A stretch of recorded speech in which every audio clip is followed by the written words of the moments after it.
In 2006, a 17-year-old by the name of Cody Carson created a YouTube channel. Although his first two videos were not of the highest quality, to say the least.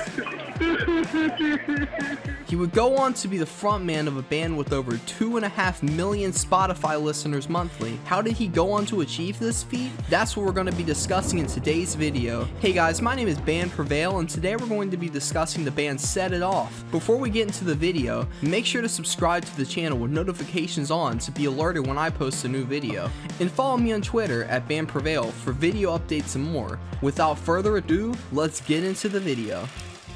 Although Cody had been playing music all of his life, mainly clarinet and other orchestral instruments, he started sharing his music on YouTube in December of 2007, namely his cover of the song Remembering Sunday by All Time Low. Throughout his teenage years, All Time Low played a huge role in Cody's life, and he would post multiple video blogs and covers about the band. In April of 2008, Cody put out a video reaching out to All Time Low that would change everything. I would be fucking honored, and you guys would make my life complete if I could possibly, when you guys play Cleveland House of Blues May 2nd, I already have my tickets, to allow me to sing on stage with you guys, Coffee Shop Soundtrack, with my favorite band in the world, and that has ever been. The band would end up taking him up on this offer, letting him sing their song Coffee Shop Soundtrack at their next show in Cleveland. This experience really inspired Cody, and shortly after the show he put out a video searching for people to start a band with. Yeah, I think guys, that performance right there could seriously open, I think it opened a lot of doors for me. All Time Low and Forever the Six Kids both said if I get a band going, they'll let me like tour with them, like maybe eventually, or play a show or something. But yeah, they're gonna help me publicize once I get a band going, for real. I'm mad stoked. So, this is also a video to everyone out in the Cleveland area. If you are talented on your instrument, which I'm looking for is a lead guitarist, a drummer, and a bassist, and if you can sing also, that's definitely a plus. I seriously think we can go places. I already have a person who can get us on Warped Tour like that. Yeah, I also have the card for the guy from Hopeless Records, so if you love pop punk like I do and want to see if we can go for it, let's do it. It wouldn't take long for him to find other young musicians out there who were also interested in the same type of music he was, and in June he posted another update video introducing the new band. I'm gonna introduce the guys. Come on in and just say hi for a second. Come on! What's up? Say hi, guys. Hi. What's up? Introduce yourselves. Who is this? I'm Zach. I play synth and guitar and do a little bit of vocals. Yeah. I play bass. I play bass and a bit of vocals and nothing else. James, introduce yourself. Hi, I'm James. I play drums and love. Sexy time. Yeah. So yeah, let's do it. Although not featured in this initial video, Cody's high school friend Dan Clermont would also join the band as well. Alright, this is Dan Clermont, everyone. Welcome to the Set 'Em Off family. We're really excited. Me and him have been friends since how many years? 6 years. We've been friends for 6 years. I think it's been really awesome. But he's an awesome contribution to the band. It was also around this time Cody announced that he would be quitting school to pursue the band. Next year, I will not be going back to school in Ohio because I am going to go for it. I have a band down here now in Florida, and we're called Set It Off. It's right there. It's right there. Set It Off. And it's going to be killer fun. It's going to be sick. A pretty ambitious move to say the least. However, it would end up paying off for him in the end. Soon after, he also announced the release of the band's first 2 songs. I have 2 new songs up. I made Oh Marjorie. I made a pop punk version of Oh Marjorie, and there's a new song up there called Break It Up. And there would have been more, but I was sick and my voice was gone, so I couldn't really record it.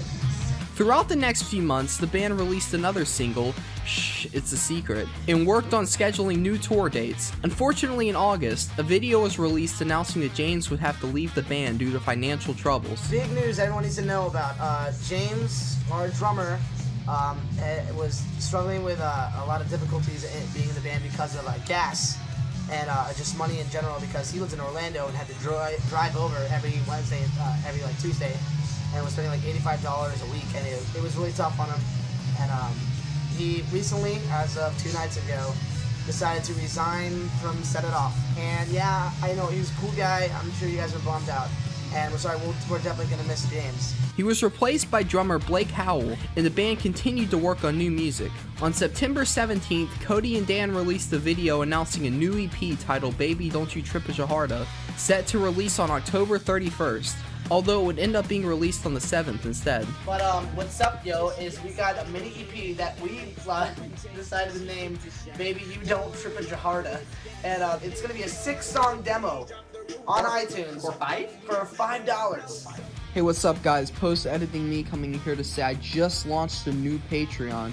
It'll be linked on screen and in the description. If you want to support me farther, feel free to do so. It's not required, but it'll really help the channel. Thanks guys, and back to the video. In the latter half of 2008, the band parted with Blake Howell and once again announced they would be bringing on a new drummer. I have big news concerning the band. Blake, our drummer, recently, unfortunately, had to jet because he had some very important family issues that came up. And I think you'll notice if you look at our members section that under drummer it says Ben Panico. We were gonna have him as just a fill-in drummer, but we freaking love that kid so much. He's crazy as hell, and is such a good drummer. And he's like a part of our family now, and we hope you accept him as part of your family. In November, the band announced that they were going on a West Coast tour with another smaller band, Love She Wrote. However, due to scheduling conflicts, they were not able to finish this tour. We just got home today, early from tour. We were supposed to go all the way out to California, but so what happened was we were touring with Love She Wrote, and some of the dates that we were told we'd have canceled, and we were not made aware of it. We would have told you all sooner, but we were not informed in any way, unfortunately. Towards the beginning of 2009, the band started recording new music, posting videos updating their progress to YouTube. In the coming months, they released the singles 143 and a re-recording of a song on their previous EP, Text Me Kelly, and shortly after released their second EP, Calm Before the Storm. First thing I want to announce is that we have a new song from our EP, Calm Before the Storm, which we're putting up on our MySpace tonight at midnight. The song we're putting up tonight used to be on our old EP called Baby You Don't Trip a Jaharda, and we re-recorded it with Paul Levitt, and it is called Text Me Kelly. Even though this project only came out a year after their first, the stark contrast in sound is incredible. The songs are much more refined, and the production work was miles above where it had been previously. This would also be the time that an official band YouTube account was created, and updates were posted more frequently there instead of on Cody's personal account. We have a band YouTube now, so I no longer have to put up band updates on this one, and I'm going back to doing covers. In the next few months, they went on tours throughout the East Coast, gaining an even larger and tight-knit fan base. Towards the end of 2009, the group had even more opportunities opened up, getting interviews, features on radio shows, and landing a spot in Alternative Press magazine. At the beginning of 2010, their synth player Dan moved to guitar. Basically, last tour that we were on, Dan of course played synth, and his synth broke, and we had the choice of either just trying to go on without Dan, which would have sucked, or teaching Dan guitar. So we were like, okay, cool, let's teach Dan my guitar parts, and I'll just sing on vocals and we'll see how it turns out. Because of doing that, we've learned that people seem to like that lineup a lot more. So we've decided to make it official. From now on, Set It Off's lineup will be bass, guitar, drums, lead vocals, just vocals, and guitar and vocals. And a few months later in May, Cody announced that the band was in the studio working on new music, as well as announcing a new national tour. Throughout the coming months, the group continued releasing multiple studio updates and going on tours all throughout the United States, documenting their experience in an ongoing YouTube series titled We're Gonna Set You Off. In 2011, the band released a new single, Hush Hush. Every part of this song was a step up from their previous work, from the production to the instrumentals to the music video. With the success of this single and their growing fan base, it wasn't hard to believe that the band would begin gaining interest from record labels looking for a new band to sign.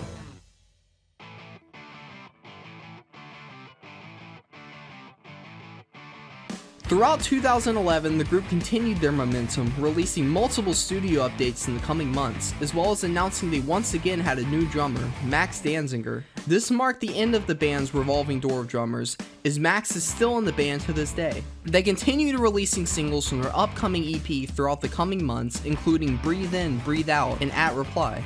In July, the band's hard work would pay off with the announcement that they were officially signed to Equal Vision Records. Today, we are able to announce that we have been officially signed to Equal Vision Records. They released their debut project on the label, their third EP, Horrible Kids.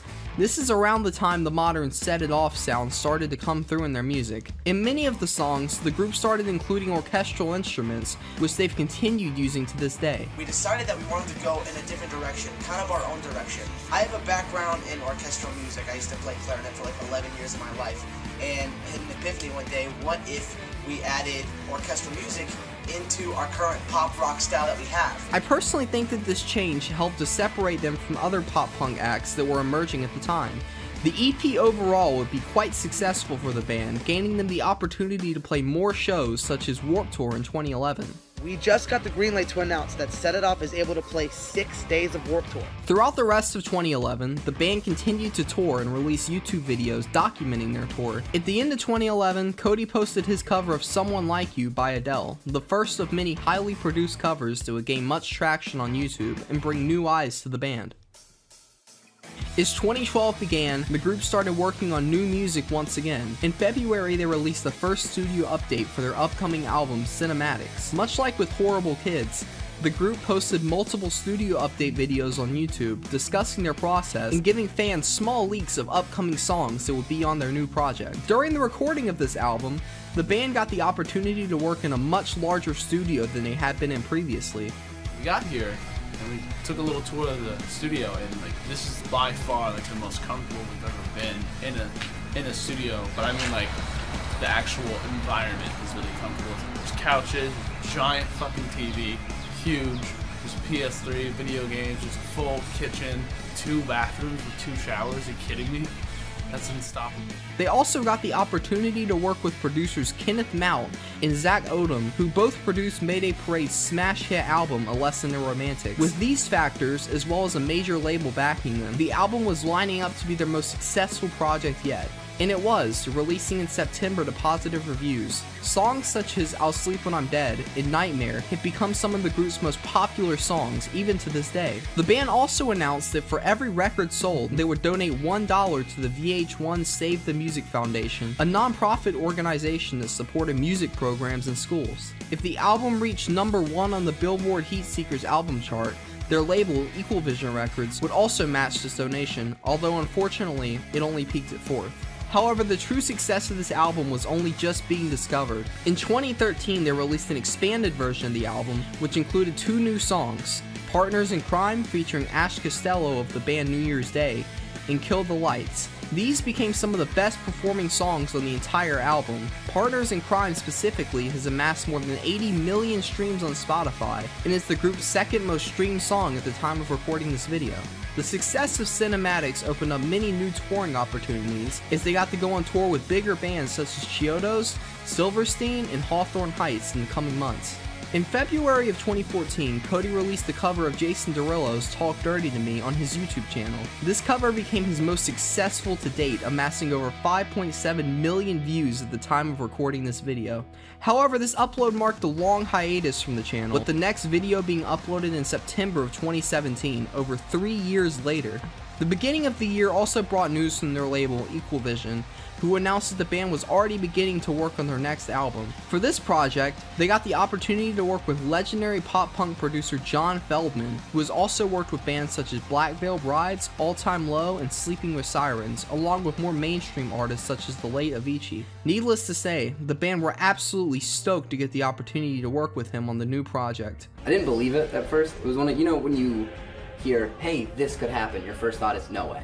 Really excited right away. I mean, I remember we were on Warped Tour and we were just talking about like what, we heard it through the grapevine or something. We just heard, what if? I mean, my heart almost jumped out of my throat. It was extremely exciting to feel like that such a respectable name in the industry cared about our band, cared about our project that much that he wanted to take the time to work with us. So I feel like we're gonna give it our all and he's gonna do the same. Oh my God, like how can, it would be so cool to work with a guy who has done some of the bands that I'm really stoked on and who has, you know, maybe come up with some of the ideas that inspired me. We're ready. Set It Off is ready to hit this next level. Unfortunately for them, this collaboration would never happen. So that we were supposed to be recording Duality, our new record, with John Feldman, and we finished our tour with We Are the In Crowd up in New York, drove all the way to LA, and as soon as we get there, 3 days before we're supposed to start, mind you, this has been in the works for 4 months. Right. We are informed from him that he has some sort of emergency and he can no longer do our record, which totally understandable. But we were like, what are we gonna do? Like, we're already out here. And so I called our manager, called our label, and then immediately called my friend Brandon Paddock, he's a genius. He's such a hard worker and an amazing producer and songwriter. And I was like, hey, this is gonna sound insane because I know you're incredibly busy, but would you be willing to do our record? This is within hours. So we lost our producer and gained 3 new producers to do our record within hours. The producers consisted of Brandon Paddock, who's worked with Panic at the Disco, Tommy English, who would go on to produce for artists like Katie Musgraves, and Grammy-nominated producer Matt Appleton. It was absolutely incredible to see 3 completely different people come together that have never really even worked on the same project all at the same time and just understand each other so well.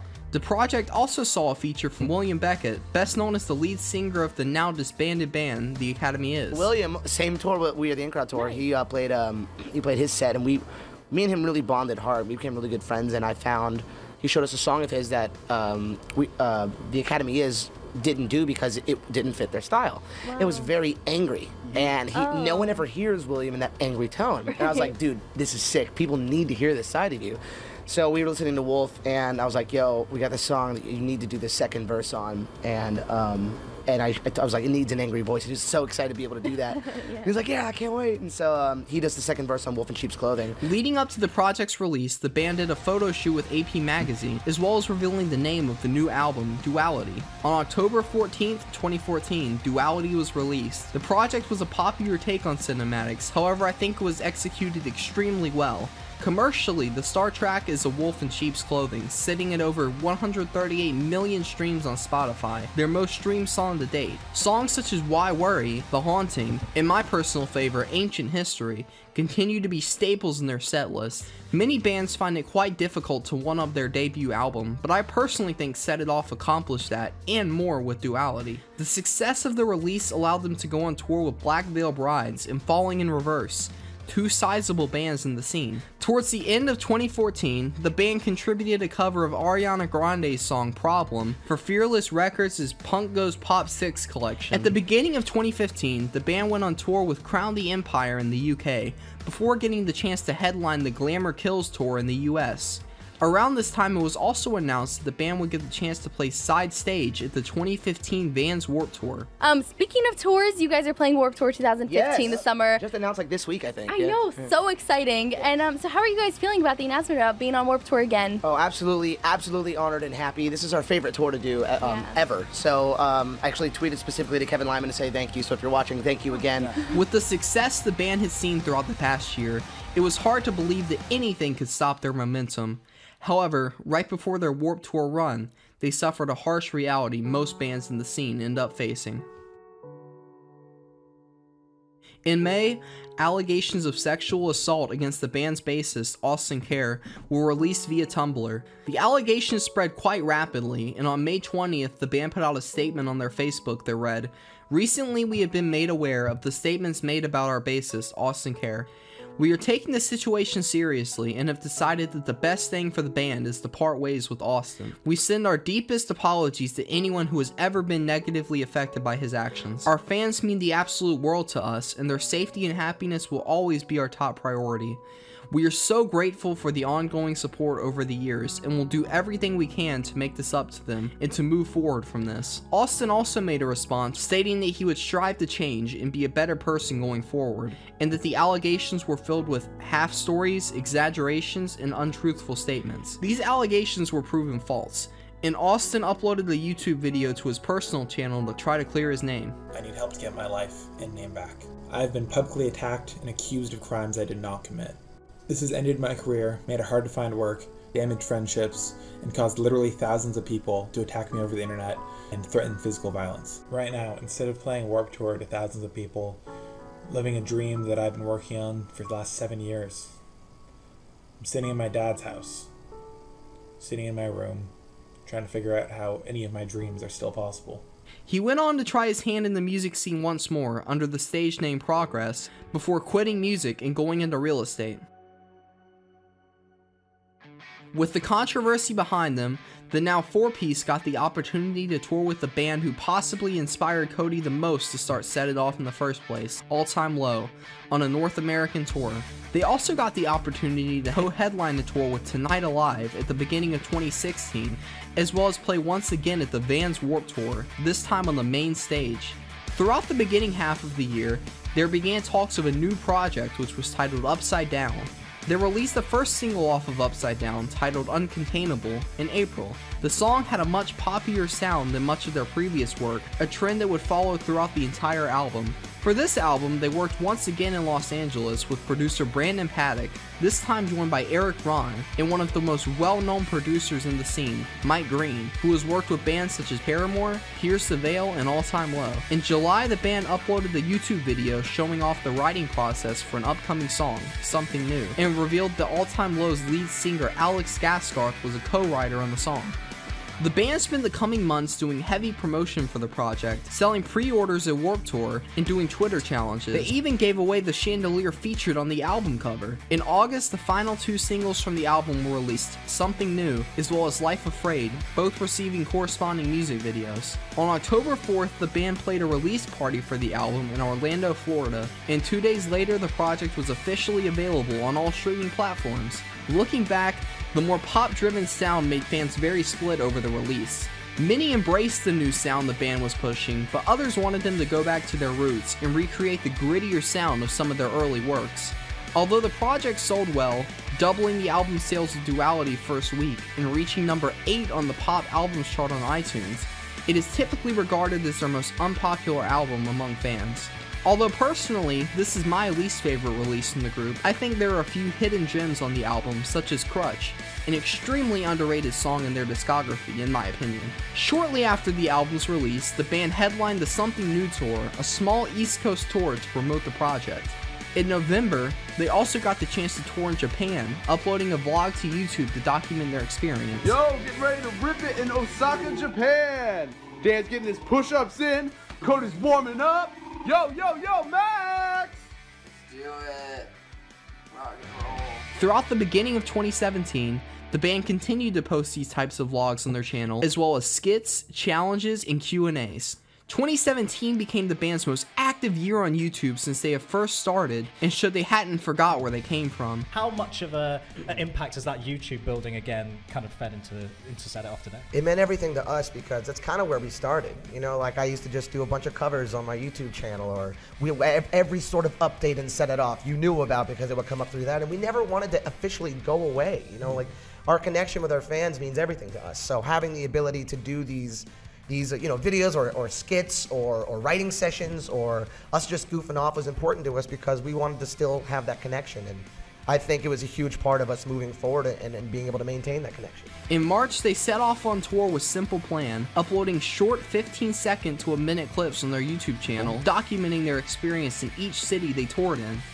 In May, they got the opportunity to co-headline a UK tour, joined by Australian band With Confidence, as well as playing the Slam Dunk Fest. Throughout the rest of 2017, the group stayed busy, touring with bands such as One OK Rock, and once again Simple Plan, who they formed quite a close relationship with. They also continued to keep their YouTube account active, posting weekly videos, can't relate, and even a few videos on Cody's personal channel, which hadn't seen an upload in 3 years. At the start of 2018, the band uploaded a video creating songs using lyrics commented by their YouTube subscribers.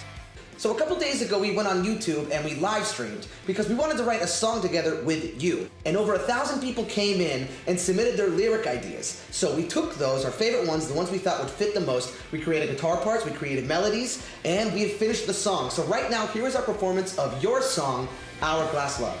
Coincidentally, the Hourglass would go on to become a pretty big part of Set It Off in the near future. During the beginning of 2018, the band made a pretty big change. They decided to leave their current label, Equal Vision, and signed to Fearless Records to release their next album with. Speaking of their next album, shortly after finishing a tour with Sleeping with Sirens, the band uploaded a few cryptic videos to their YouTube channel. The titles of the videos together spelled out Killer in the Mirror, which turned out to be the title of a new single the band released in July. Dan saw his first production credit on this song. Basically, how credits work is like if you made the beat, if you made any of the synth stuff and it gets on there, you get like production credit. And this is really cool because Dan's really been working his ass off, becoming better at producing. This is so dope. Like, you know, he'd wake up at crazy hours sometimes to start putting stuff together. It's cool because he got his first production credit for Killer in the Mirror. The music video for Killer in the Mirror showed Cody taking a page out of Austin Knight's book and changing his hair color to a dark blue, which he kept for the majority of the album cycle. The music video for the new song performed very well, getting over 1 million views in the first week. They got the opportunity to perform the song at the 2018 Vans Warped Tour, continuing to bring in hype for the upcoming album. Carrying on this momentum, they headlined the aptly named Killer in the Mirror tour, further showcasing the new song live. In the latter half of 2018, the band finally announced the new album would be called Midnight, and was set to release in February of 2019, as well as releasing the second single from the album, Lonely Dance. That wasn't it for new song releases this year, as 2 new singles, Dancing with the Devil and For You Forever, were released in December. For these 2 songs, Cody uploaded a video in which he let fans decide which song would get the music video. Today we dropped 2 new songs, For You Forever and Dancing with the Devil, and we are going to let you decide which one of those 2 songs gets the music video. And all you gotta do is vote. Here's how you vote.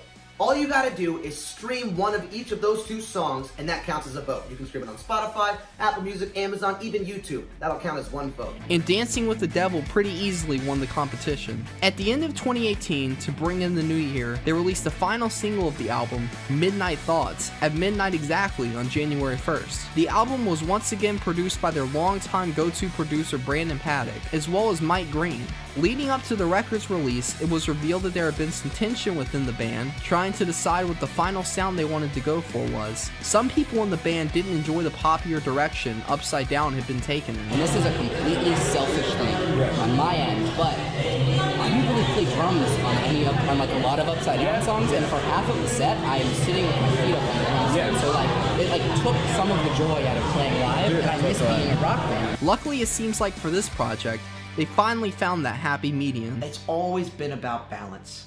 I think that's really what it comes down to. You know, with Cinematics, we were too dark. We were polarizing. You could compare us to like a gothic band at that point. You really could. You look at Upside Down, and we were really pop. And that was polarizing, you know? And now I think with this record, I think we've managed to take everything about who we are and like perfectly fuse it together into what we've been throughout our career. On February 1st, they officially released the album. In my opinion, Midnight is their best project to date. I think that the bigger songs such as Killer in the Mirror, Lonely Dance, and Hourglass all do a good job to mix their early rock sounds with their more modern pop sounds seen on Upside Down. I also think that there are a lot of underrated songs in the project, such as Criminal Minds and Go to Bed Angry. Shortly after the release of Midnight, they headlined the Midnight World Tour, a 5-part tour that was supposed to take place throughout the year, keyword supposed to. For part 1 of the tour, they were once again joined by With Confidence, and played all throughout the US. The second part of their tour saw them going all throughout the UK and Europe. Unfortunately, things started to go wrong between the second and third leg of the tour. On May 4th, a tweet was posted detailing allegations of sexual abuse against Dan Clermont. Shortly after the allegations were posted, the band responded in a tweet saying, "We have seen the allegations against one of our band members. As we treat such matters with the utmost seriousness and consideration, we are reviewing things from all sides internally, and we will be officially in touch shortly. Thanks everyone, and we love you." 2 days later, they announced that Dan would be taking a hiatus from the band to spend time with family and pursue the allegations further. 4 months later in September, it was confirmed that his hiatus had become a permanent one, and he was stepping down from the band. Matters were made worse as Cody suffered a vocal hemorrhage on part 2 of the tour. On the last day we did in Singapore, I suffered a vocal injury called a vocal hemorrhage, and I went on vocal rest for 2 weeks, which is why I was very silent on social media for a while. I just kind of got away from everything. And it got better, but it did not go away. And my doctor did advise me against going on this tour, but to be honest with you, I just didn't have it in me to not go for it at least, you know what I mean? So I'm really excited to be on this run, and of course I'm slightly nervous because I've never been in this position before, but I will be giving you my all every show, and I need your help. Okay, if you know the words, sing loud for me, okay? I would really appreciate it. So you might catch me on vocal rest quite a bit. I will be doing everything in my power to take care of myself, so don't take it personally if I'm not talking. It's not that I'm in a bad mood or don't want to talk to you, but I just got to do what I can to take care of myself and be able to play these shows for you and give you my best. So they set off on part 3 of the tour as planned, once again playing all throughout the United States. Although they were able to play part 3 successfully, part 4 in Europe was a completely different story. In September, the band announced that Cody would have to undergo vocal surgery, and part 4 of the Midnight World Tour would be postponed until 2020, although as you can probably guess, these dates didn't work out either.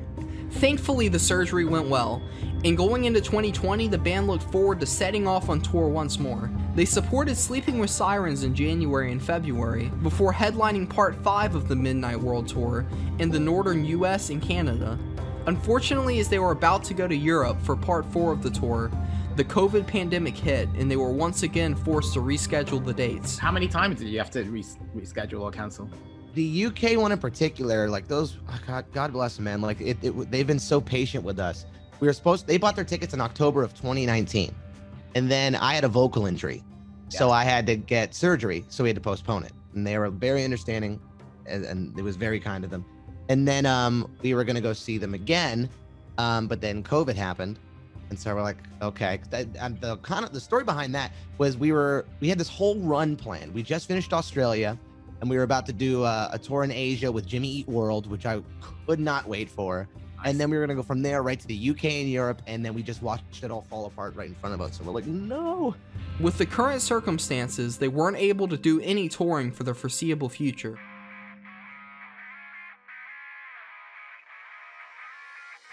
To help give fans some sort of content to enjoy, Cody uploaded a YouTube video of him playing Killer in the Mirror acoustically to the channel. Max and Cody also decided to pick up streaming on Twitch. Oh my god! Holy shit! Is a way to interact with the fans more during the pandemic. We met this guy, Mike Gongle, who's like big in the gaming world, and he was like, you guys should do streaming. And I was like, I think I could do it, I don't know. And I bought, at the beginning of the pandemic, I bought all of the gear for it. And then it just sat in our room. Yeah. And I'm like, I'm too intimidated to do this. And then eventually, oh no, I think it might have been just before, because I had vocal rest. I had to go on vocal rest for 2 weeks when I had the vocal injury. And I was like, I'll use this time to build it. And so I did that, and then it sat around for a while, and then the pandemic hit. I was like, okay, it's time to do this. Oh yeah. And it's been incredible. It's been incredible because, first of all, it's fun. But I really love the connection that's built between us and our fan base. Like, I feel like they know me better now, and I know them so much better now. Music-wise, however, there weren't many updates from the band until October, when they announced the Midnight World Tour Part 0, an online concert. Online concerts were a way to get around the touring struggles of the pandemic, and allow fans to see their favorite bands perform, as well as be able to financially support them. However, even though there were no public updates, the band had been consistently working on a new album during their time at home. You know, I've been working on an album non-stop. We're in the process of finishing songs right now. 2021 brought new opportunities with the lockdown starting to ease up. They rescheduled part 4 of the Midnight Tour up to early 2022, and even released the deluxe version of Midnight called Midnight: The Final Chapter. This brought 3 new songs that had been previously released back in 2019 on an EP titled After Midnight, as well as an acoustic version of Killer in the Mirror, Lonely Dance, and Happy All the Time, featuring Skylar Accord from the band Issues. Did those songs come from those original sessions, or did you feel like they fit in? How did that whole work?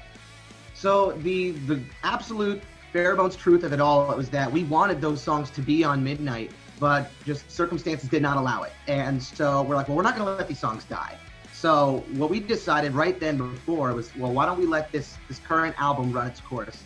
And then when we feel like it's nearing the end of its personal cycle or era, then we will start to trickle out these songs. And we wanted to give it a personality based upon Midnight itself. So we came up with the concept of After Midnight, kind of like the dessert, I guess, to the Midnight itself. They also started a 12-episode podcast called Talk It Off, which they released on YouTube up until August. We've been doing a podcast as well, to where it's literally just it's called Talk It Off. and it's just the three of us as if you were hanging out with us on like the bus. Like we're just talking about nothing. On October 27th, the band put up a tweet titled "Welcome to Elsewhere," alongside a link to a cryptic website. Fans began exploring the site and discovered that it contained many secrets and cryptic puzzles revealing details of their next album. 2 days later, on the 29th, the band released a new single titled "Skeleton." Alongside the song, they also revealed that each member of the band got a new vibrant hair color to bring in the new era. Cody changed from his dark blue to a neon pink, Zach rocked bright yellow highlights, and Max donned dark green pigtails. The new bright look was a way to cycle from the dark theme of Midnight into the more vibrant and neon theme of Elsewhere. The reason for all like the crazy colors and everything spilling out, like with these like macabre imagery with bright pink and green and yellow and stuff like that, is it kind of just felt like that's what your brain was doing during the pandemic. Oh yeah. Releasing and dumping everything and projecting everything and going through all of these different emotions. They also announced a new tour, the Elsewhere Tour. It featured support from two bands Cody had previously featured on projects with, As It Is and No Love for the Middle Child. So you announced the tour that's coming up. Welcome to the Elsewhere Tour. Kicking off in January, about time. Who do you have? Stand Atlantic, As It Is, and No Love for the Middle Child. No Love for the Middle Child, which you did their song Older. Throughout the rest of 2021, they tweeted out screenshots from the Elsewhere website revealing the titles of the songs for the upcoming album. At the start of 2022, they released two new singles, Projector and Who's in Control, as well as a release date set for the project, March 11th. By the time this video comes out, Elsewhere will be only days from releasing, and I'm certain more singles will drop while this video is being edited. Throughout their time as a band, Set It Off have gone through a lot. 4, soon to be 5, full-length albums, multiple lineup changes, in multiple different genres. However, even after 14 years, they still consistently put out unique records and find ways to go in a new direction with their sound. What's your favorite Set It Off song? Let me know in the comment section down below, and if you like this video, remember to leave a like and subscribe if you haven't already. My name is BandPrevail, and I'll see you guys next time.